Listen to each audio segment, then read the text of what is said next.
we can go back hundreds of years. And you look at any company that made it, that we could say made it, that broke through, that has built a legacy, that made something of themselves. It's their brand, which is not just colors, which is not just logos, which is not just pictures, which is not just, flowery, whatever. It's brand is relationship. Brand is how we show up. It's how we make decisions. It's how people feel about us. It's for people, it's our personality. It's who we are.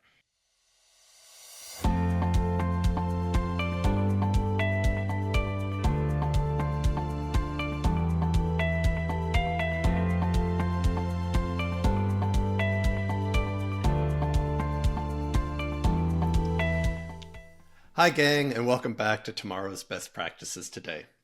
Buckle up today, because we've got Lindsay Tjepkema with us. She is founder, growth advisor, and brand strategist at Human Brands Win. She also is co-lead at Women of Pavilion.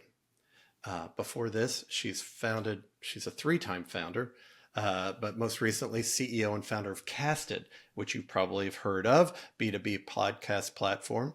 Before that, Global VP, Brand and Content Director of North America for Amarsis, which was acquired by SAP in 2020. And she founded a company before that. She's seen so much. She's been on the forefront of how brand is emerging as a more and more critical part of the marketing mix and strategy, how trust and human-centered attitude and approach has become so key to our relationship with our prospects and our buyers. I can't wait to dig in with her. So welcome to the podcast, Lindsay.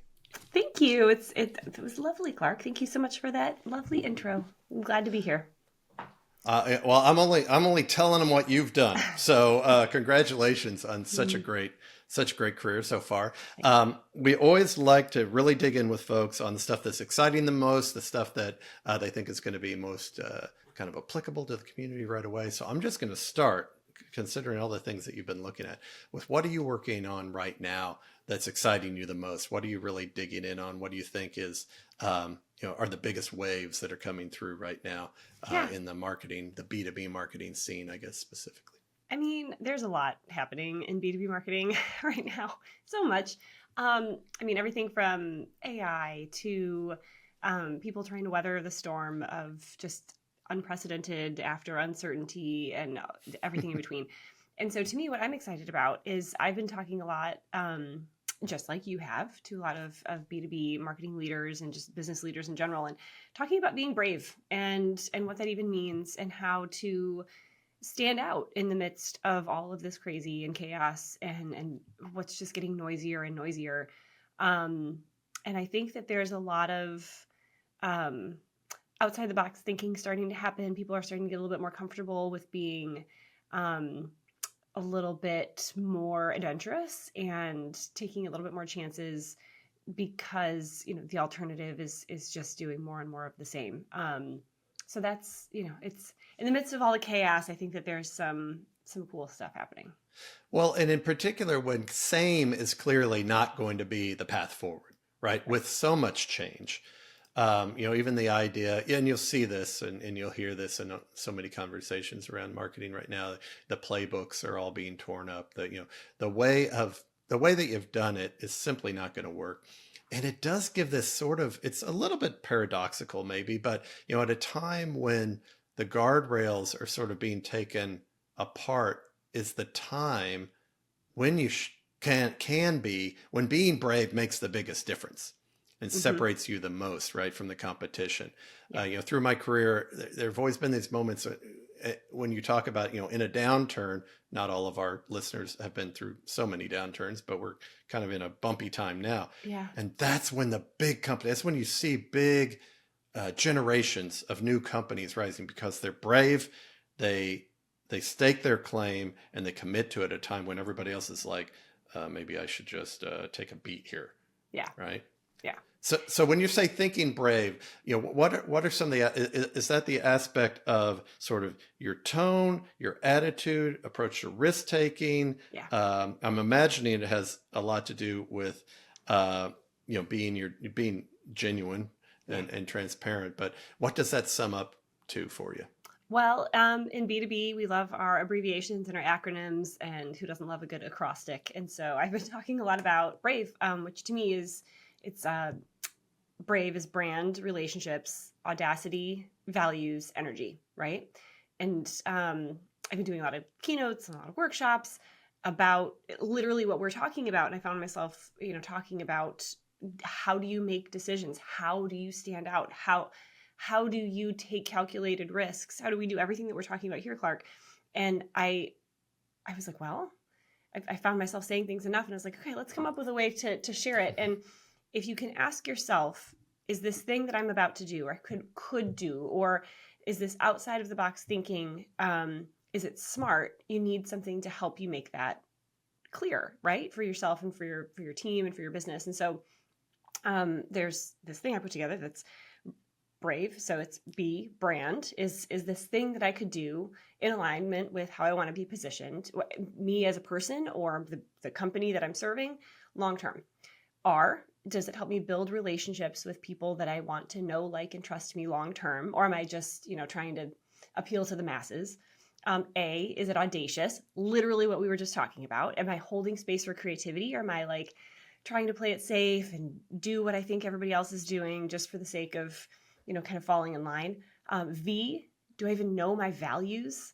And is it in alignment with them? And E, is it breathing energy? Is it giving energy? Or is it actually draining the life out of the room, or, the project that we're working on? So it's high level. I have found that helps me and my clients and a lot of people that I talk to make those decisions, to take those moonshots in a way that's not just adding more chaos and using up very, very valuable resources.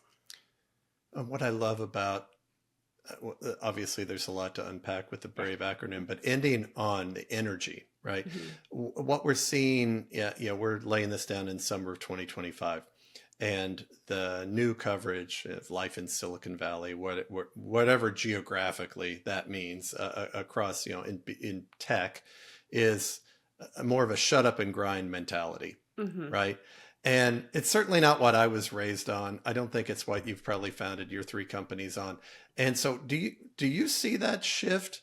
You work with many clients, right? You see a lot of business models, you see a lot of cultures, mm-hmm. and I would imagine that the E is sometimes, I don't know, maybe people think it's going to be a lowercase e at the beginning, but it may become really important. Yeah. Talk to me a little bit about that. That's such a good way of putting it. I think that that's absolutely true. I think when we're in situations like we are right now, and that we have been, unfortunately, for a long time, we don't think we have a choice, right? It's, well, this is on the to-do list, do more with less, the pressure's on. The sky is falling and the floor is crumbling out from beneath us. So I have no choice but to just do the thing. And especially if you are in a leadership position, which most of us are, whether we fully realize it or not, we're leading something, we're leading a decision, we're leading a project where we have some sort of autonomy. If you can step back for a second and say, does this give me or us energy? And if the answer honestly is no, you owe it to yourself and to the greater good and to your audience and to your teammates to at least talk about it and say, is there a different way that we could approach this? Are you feeling this too? It puts you in a bias toward more collaboration, yes. And kind of leveraging in a time, like you say, where it's do more with less. Why are you talking to me about this? I thought you were supposed to be cutting. Yeah. All these that's what you're getting your gold stars for. That's what I can tell the board about. So, right. Mm-hmm. So obviously we're hearing more and more conversations about brand and its importance in the overall marketing mix or the marketing strategy. We're in much less control than we were 5 years ago, even, of the conversation. So this has got, I just have to believe this is probably a real pulpit thumper for you. What do you make of the comeback, quote unquote, of brand? Did it ever go away? And how are you steering your clients to think about something that oftentimes the last few years has been a little bit of an expense that's hard to kind of know what you're getting out of it? How do you make that concrete for folks? It's funny because I remember when you and I had our initial conversation about the show and about having this conversation, I got all fired up because I was like, brand is back. I mean, like 5 minutes ago, brand was like just being thrown under the bus everywhere, and you couldn't get on LinkedIn, especially me, who is a brand builder, and the vast majority of my career has been focused on brand. I'm very aware of it, but like everyone was just, brand is dead. Nobody cares about brand unless you can prove ROI, unless you can prove like why you should be spending money on it and prove that a dollar in equals at least a dollar out. Like, Yep. people were just trashing brand everywhere. And then it was like, you blink and you open your eyes again and people are like, brand is back. Brand is the differentiator. And it's laughable to me because, I've been singing the praises of brand for 20 something years. And that's just a blip. Those 20 years are just a small part of the lifetime of brand. And we can go back hundreds of years. And you look at any company that made it, that we could say made it, that broke through, that has built a legacy, that made something of themselves. It's their brand, which is not just colors, which is not just logos, which is not just pictures, which is not just, flowery, whatever. It's brand is relationship. Brand is how we show up. It's how we make decisions. It's how people feel about us. It's for people, it's our personality. It's who we are. And so the short side, you asked how do I talk to clients about, making investment in brand? I often point to what happens if you don't. And it's extremely short-sighted. To think that by taking your foot off the gas of brand, that a good and intentional brand that does what it's supposed to do will just somehow persist, that will just somehow be. You have to feed it, you have to nurture it, and the outcome of the consequences of not doing that shows up in breakdown of trust, breakdown of customer retention, breakdown of loyalty and of brand affinity. And that shows up in pipeline and in deals down the line. And I think that's why it was funny, because it was like right at the beginning of a new quarter when people were looking at pipelines and they're like, our pipelines are gone. Brand is back. You know what we need to do? Yeah. Yeah. So very long-winded way of saying that it never should have gone anywhere, and it should always be a priority. But it is an interesting conversation, right? When you get to the pipeline, when you get to the board in the board meeting, when you get to CEOs, how do you, like, I can see, it's real head nodder material for CMOs, right? Or a space to think in. But when you get to how do you work with CEOs? How do you work with either of their boards or arm them to have that conversation with the board when we're in a very, the screws are really being put to companies and they want proof, right? That this is the right way to be doing it. How can you make that concrete for folks? Man, I mean, unfortunately, sometimes there are going to be people who just refuse. They refuse to see it. They refuse to get it. Yeah. I've been there. I have been the marketing leader in that situation, and it's tough. And in those times, you have to control the things you can and speak their language, the language of those around you, as best as possible. So I think the wrong thing to do is what so often we feel like is our only option, which is to just say, okay, fine, performance metrics all day long, performance tactics all day long, ROI and demand gen and growth is it. But what will happen is that might solve problems for today, It will only create problems for tomorrow. This is best practices today. Like it will not translate to tomorrow. It will just push it down the line. So if you're in a situation where those around you just won't get it, and I love that there are conversations happening at the investor and at the CEO level that are starting to change the tide. But if you're still there and you're in a place where you're like, my CEO doesn't get it, my board doesn't get it, you have to start to prove the value of the things that you can, control the things that you can, invest resources that may not be dollar related, like if it's a certain amount of time, if it's things that are free, if it is opportunities like conversations and showing up and building up the personal brands of the people in your company for quote unquote free, while still pointing the money in the direction that can be accounted for and attributed, and just speak the language as you build your case. And it's a slog and it takes a long time. But again, it's controlling what you can and trying to show proof, brick by brick. And do you find that even enlightened CMOs may have a marketing organization that they have to build this belief, this commitment across? I mean, the comms folks, I'm imagining, are like, that's what I've been trying to tell you, man. But, do you find, I'm just thinking, the folks that are in our audience, we got everybody from CMOs down to folks that are, really hands-on operational with different parts of the marketing machine. I guess, do you have any insights or practices about working across even the marketing organization to get everybody aligned? Yeah. I mean, my Brave framework, I know I'm biased because it's mine, but truly, I hope that this is helpful. What I end up doing quite often is I'm in a room with people that we're having the same kind of conversation. They're like, wow, but how do we show this? How do we prove this? How do we make decisions? How do we, tell our CEO that doing this creative endeavor is a good idea? What I will often do is what anyone who's listening right now can do is write down like the word brave and, brand, relationships, audacity, values, energy, right?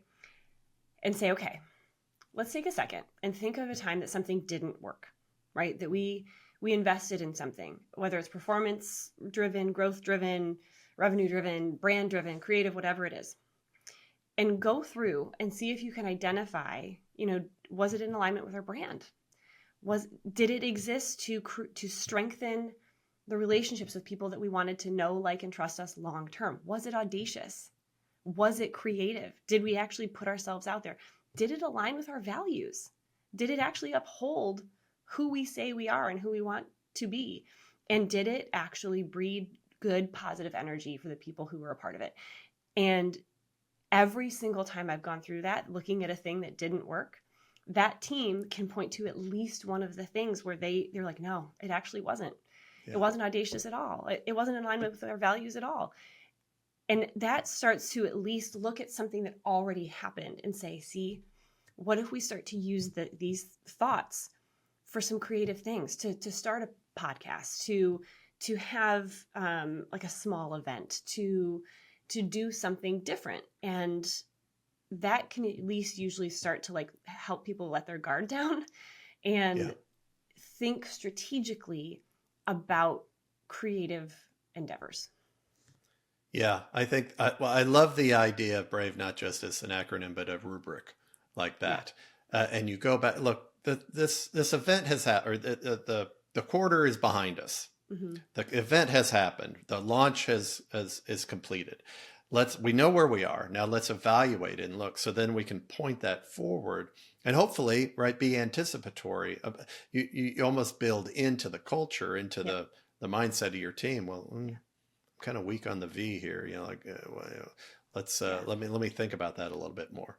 Exactly. And pre-engineer yourself to better alignment and outcomes. Right. Exactly.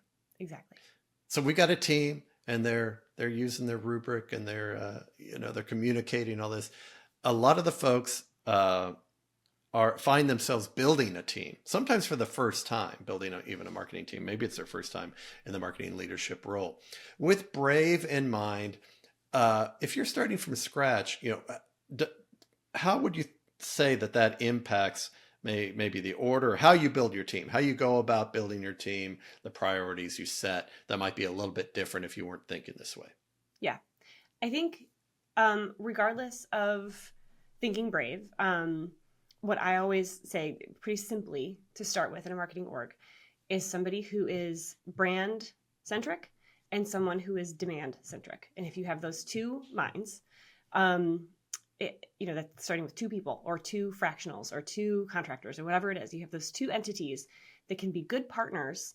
That's a great place to start. The best teams that I've been a part of were when I had my demand sibling, and we could push each other, and neither one of us was really much without the other. I could build brand and get creative and think brave and try new things and come up with messaging and tell stories all day long. But if I didn't have a partner that was going to activate them and take them to market and measure them in ways that I couldn't because they were putting, money behind paid ads, or they were taking them to events, and vice versa, if they tried to do all these performance and growth metrics and all of these tactical things without a cohesive, strong, authentic story, they would fall flat and be too short-sighted. And so we really, shout out to the best demand partner I ever worked with was Andy Culligan, who was off and gone for some pretty cool things on his own.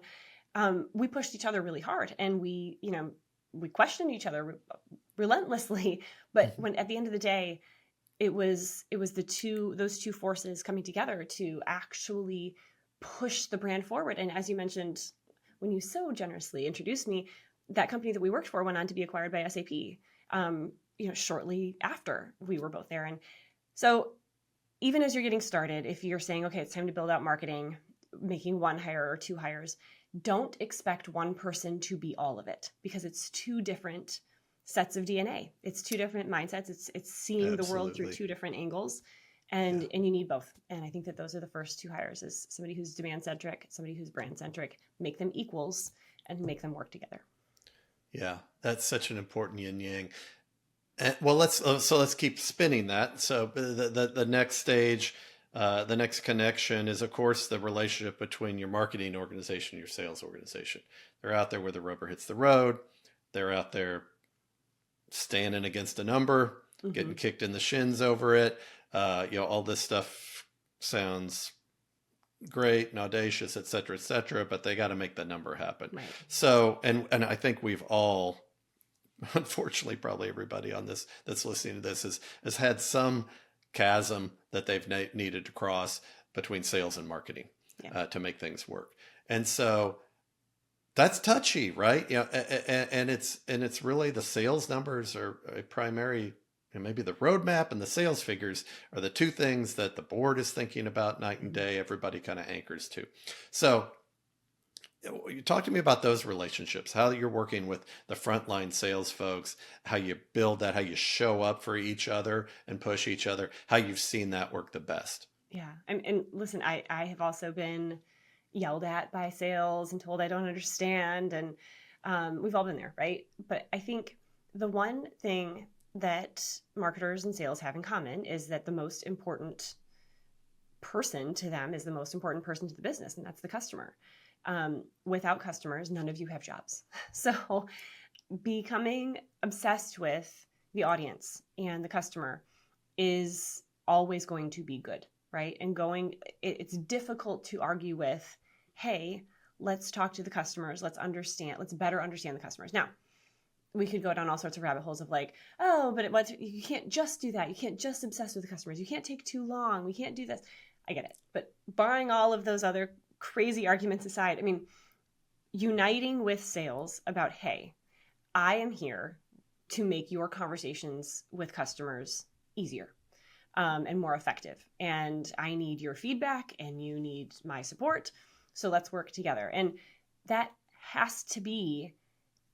relationship has to be fostered and nurtured and actually kind of expected and demanded by the leader. Yeah, I think sometimes in marketing, maybe particularly more at the creative end of the marketing spectrum, that feels dirty to folks, right? We're kind of about the message and the truth of the message and some of the things that we're talking about in terms of the being true and authentic. But and you said it earlier, no customers, no job here, right? Yeah. This is a machine that delivers value to other people, and they give us money for it. And that's what we do here together, right? And my view is two things. First of all, marketing should know more about that that dynamic than anybody, right? They're talking to the prospects every day. They're talking to the customers that get closed and that we, share their stories. They're talking to the analysts. They're talking to the product team. They're talking to the reps about what's going on. Like that is the sport you're in, Yep. right? Whatever your position is that you're kind of concentrating on and working on your reps and how to, get better at it. That's the sport you're in. And I'm a big believer that, the top tier marketing objectives need to have a currency sign in front of them to kind of help align that. And so anyway, my point, I guess, being sometimes as marketeers, we feel a little bit like, oh, that's gauche, to like these coin operated sales reps and this board that doesn't, all they worry about is these few numbers. They're not seeing the whole picture. Right. That's the centering. I mean, that is the rail that everything slides along. And you'll only improve, I think, your outcomes, probably your satisfaction in your job, and certainly your career potential, right? By understanding that earlier rather than later. Oh, okay. So Lindsay, this is such a great conversation. Thank you again for your time. We are, if nothing, we're obviously a community here on the podcast. And, one of the things that we like to do, like we said at the beginning, we want to hear the things you're most passionate about, the things you see really happening. But we're all much more than our day-to-day jobs, the day-to-day professional things that we're doing. So we also like to share a little bit about interesting things that we're seeing out, maybe in our personal lives or, side projects or causes, etc. The things that we're involved in as humans outside of our work. So what is, when you're not being brave and helping all the rest of these folks be brave professionally, what are you into? Oh my goodness. My other job is being a chauffeur to three children, my favorite people on the whole planet. And I mean that. I have a 14-year-old and I have twin, almost 12-year-olds, all boys. And Ooh, all right. They are my favorite people in the whole wide world. And so I don't know, I think things that I'm excited about and things that I like to see, I mean, the questions that they're asking and the completely different lives that they are going to lead and they're already leading. We were just talking about AI, because of AI. I mean, like, school is different. Just like for me and for us, like, internet was a thing that most of my schooling I didn't have. And it was like, this is how you can and should cite resources because of the interwebs. Like, that's what they're going through with AI. And I think that's really neat. I think it's very humbling and it's very promising to see this, whole generation that's coming up with a whole wave of possibilities that, and of job opportunities, talking about jobs going away. I didn't know that I would be talking about any of these things when I was in school that you and I just finished talking about. And these are going to be the jobs that don't even exist today that they're going to have tomorrow. And so I think taking a step back, zooming out a little bit and thinking about the next generation that's coming up and all of the pressures, sure, but the possibilities that are in front of them gives me a lot of hope. Yeah, it's fantastic. Wow. What a great note to end on. Lindsay Tjepkema, this has been such a great conversation. I mean, I think whenever you're talking about brand, you're talking about human-centered, it's so easy to kind of roll off the top of the ball and get into just touchy-feely, I don't know, doesn't it make sense, guys? Doesn't it feel better? And I love what you've built in your practice. I love your career path and what you've accomplished in being true to this vision and helping so many people come to so many great outcomes with it. Thank you for sharing your path and your point of view with us here on Tomorrow's Best Practices today. We really appreciate it. Thank you. I had a lot of fun too. I appreciate you having me here. All right. Take care, everybody. Thanks again for joining us, and we'll see you next time.